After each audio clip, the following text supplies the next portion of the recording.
Okay, so have you ever imagined a world where your entire love life became like a mandatory high school assignment? Uh-huh. Picture this. Cameras everywhere, a strict point system, and your future happiness seemingly hinging on how well you perform being a couple. Right. And what if that entire seemingly artificial scenario made you realize more profound truths about yourself than any textbook ever could? That's a heck of a setup. Exactly. That's the incredibly intriguing premise of Fufu Iju Koibito Miman, officially translated as more than a married couple, but not lovers. Yeah, fukoi for short, usually. Right, Fukoi. And this isn't just some quirky rom-com, it's a wildly popular manga series by Yuki Kanemaru, expertly adapted into fantastic anime that uses its unique setup to explore surprisingly deep emotional territory. It definitely goes beyond the surface level. So today, we're diving into this world, armed with detailed research analysis of the manga, the anime, and some really crucial author interviews. Our mission is to uncover how this series uses its, well, pretty outrageous premise to expertly pull apart familiar social roles and explore the often messy but always profound journey of personal growth through love. It's all about that growth, ultimately. We're going to unpack the inventive world building, the nuanced characters, and the author's surprising true intent. So let's jump in. Sounds good. It's an immediate hook, isn't it? The series doesn't just present a romantic comedy. It functions more like a, I don't know, meticulously designed narrative laboratory. Absolutely. The core concept is compelling, but what truly elevates it beyond just a quirky setup is how it forces certain dynamics. We're talking about third-year high school students literally compelled to participate in this mandatory curriculum. Yeah, they have to live as pseudo-married couples in this controlled environment. It's not just a plot device, it's the entire engine of the story. Yeah. And the manga itself is categorized as seinen, aimed at a young adult male audience. Right. And its commercial success speaks volumes. It's sold over 1.5 million copies. That's pretty huge. Precisely. And this forced proximity scenario isn't just a simple trope. It's Kanemaru's ingenious way of creating a dynamic space. It's for exploring the intricate interplay between like performed intimacy and authentic emotional connection. The constraints of the marriage practical, the shared apartment, the daily tasks, the public scrutiny are what truly allow the characters' inner lives, their genuine feelings, to be laid bare. It's a crucible, really, designed to test their emotional resilience. And the world building around this marriage practical, or fufujishu, as it's called in Japanese, it really builds on that. Yeah. Especially that detail about Season Academy's rebranding. Oh yeah, that's key. What does that tell us about the school's intentions with this program? It's a traditional mandatory course, but Season Academy wasn't always this prestigious, right? No, not at all. It was formerly known as Hamaku, apparently just a totally unremarkable school. And then they completely transformed its identity, rebuilt the campus, implemented this radical curriculum. That rebranding is absolutely critical, I think, because it suggests the program isn't just some random detail, but a deliberate foundational component of the Academy's educational philosophy. So like a social experiment. Exactly. It's presented as a calculated social experiment designed to prepare students for future relationships by, throwing them into the deep end. Narratively, its true function is to act as that crucible for emotional development. Forcing them out of their comfort zones. Totally. Pushing them into unexpected and often uncomfortable connections. It's designed to make them confront themselves and grow under pressure. Growth under intense pressure, you could say. And it's all gamified, which is another fascinating layer. Right, the points. Student pairs are assigned to live together in designated practical apartments, Jishu Apato, provided by the school. Their daily interactions, their very relationship performance, is subject to constant evaluation through this meticulous point system. And the critical rule, the one that drives so much of the early plot, is that top-ranked pairs at the end of each assessment period earn the right to exchange partners. Which is what they both want at first. Exactly. This becomes the initial unifying goal for our protagonists, Jirō Yakuin and Akari Watanabe, who both desperately want to be paired with their respective crushes. This point system is pretty ingenious in its ambiguity, though. Points are awarded for behaviors deemed couple-like. Which could mean anything. Right. It's deliberately vague, forcing students to constantly interpret and perform acts of intimacy. Mundane stuff like cleaning, cooking together. Holding hands, sharing meals. Even kissing. And conversely, points are deducted for anything unfitting for a married couple. fufu ni sogowanekui. So there's this persistent psychological pressure. Yeah, to maintain a cooperative facade, to act the part, just to keep their chances of switching partners alive. It's a fascinating meta-commentary on the performance aspect of relationships, isn't it? Totally. And just to ensure they're really feeling that pressure, there's this, well, it's basically a panopticon of love at play. Huh. Yeah, that's a good way to put it. The apartments have cameras monitoring all the common areas, obviously excluding private spaces like bedrooms or bathrooms. Thankfully. But there's even a public monitoring device in each apartment, showing the couple's current point total and their ranking in real time. It's literally a scoreboard for their romantic compatibility. Which raises such an important question, right? The profound psychological pressure from this constant monitoring isn't just about externalizing anxiety. It actively distorts how these teenagers perceive authenticity. Like, is this real?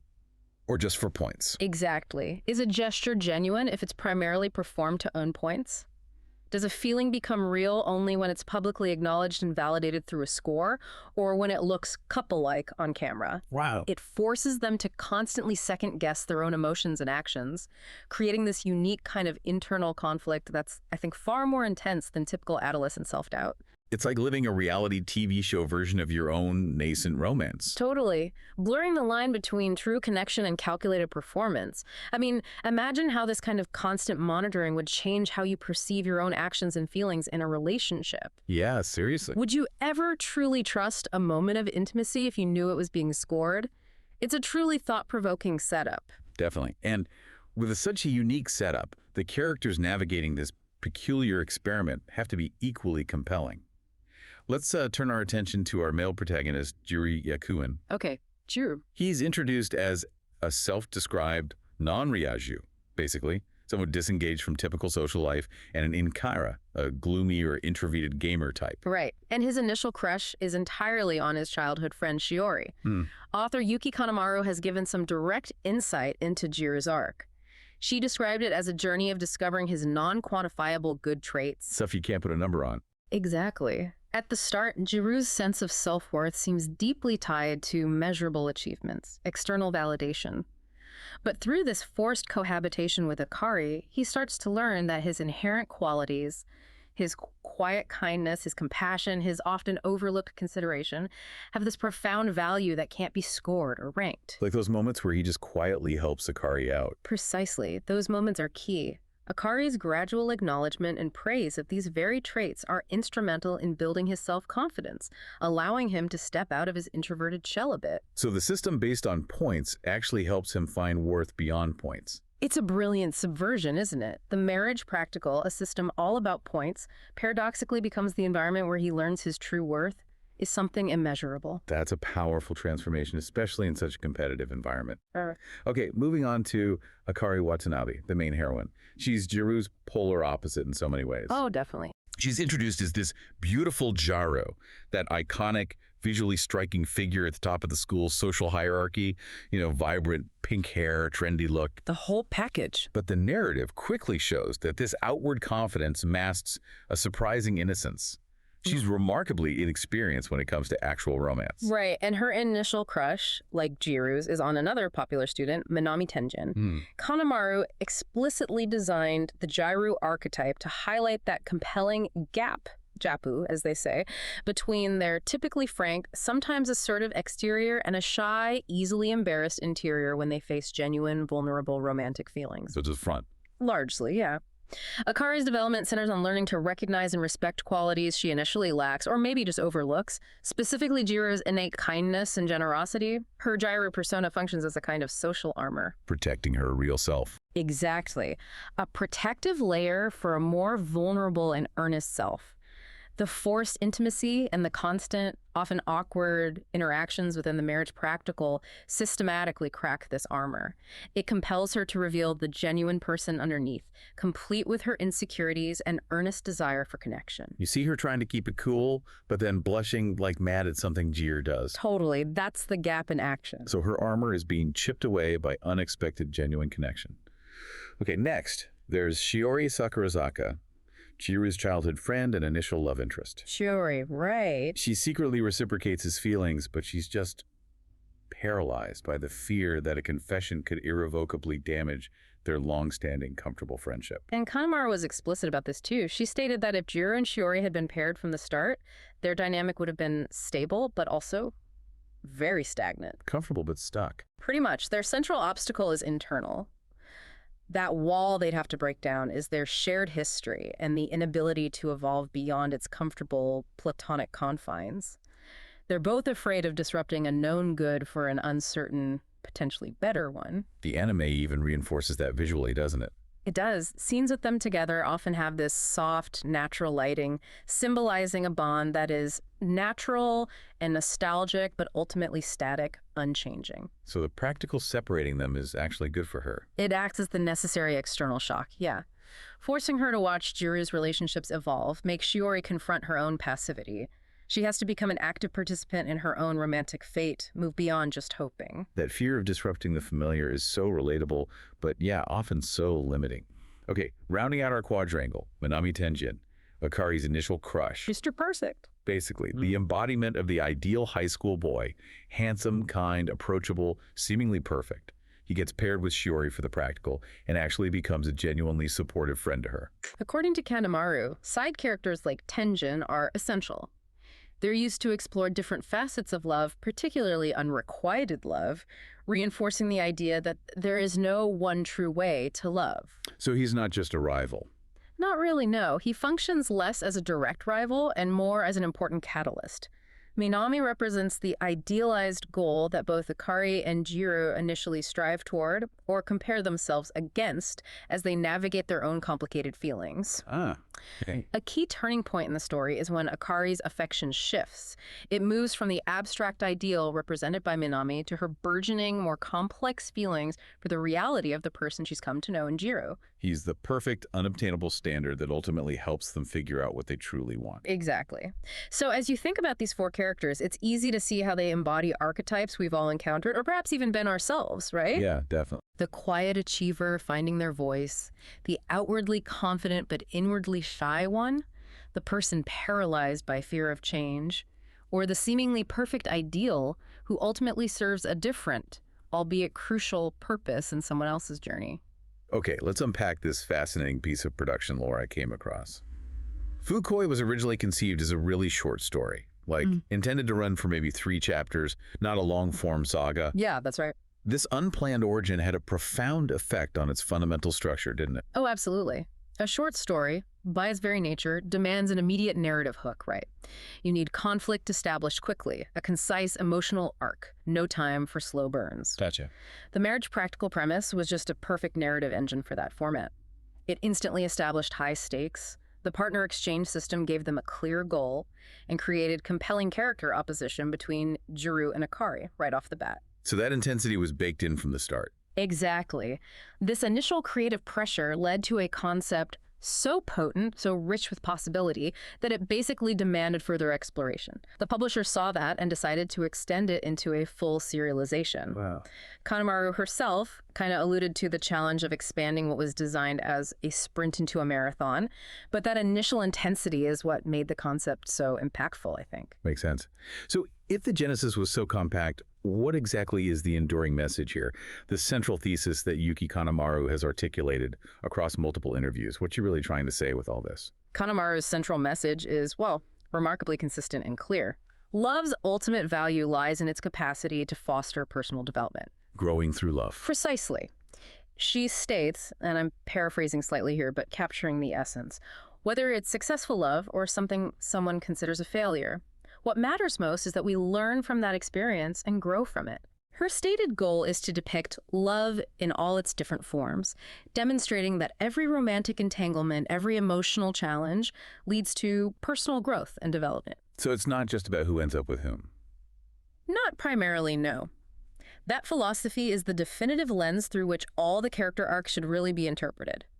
The narrative's main objective isn't simply to resolve the love quadrangle into a definitive pairing, but to ensure each character emerges having grown significantly as an individual. They're not just finding love, they're finding themselves. That's a deep and very mature perspective on romance, especially for a series with such, lighthearted comedic premise on the surface. It really is. And Kanemaru clearly places great importance on maintaining that fine balance between the story's comedic and romantic elements. Yeah. Wants to keep readers on their toes.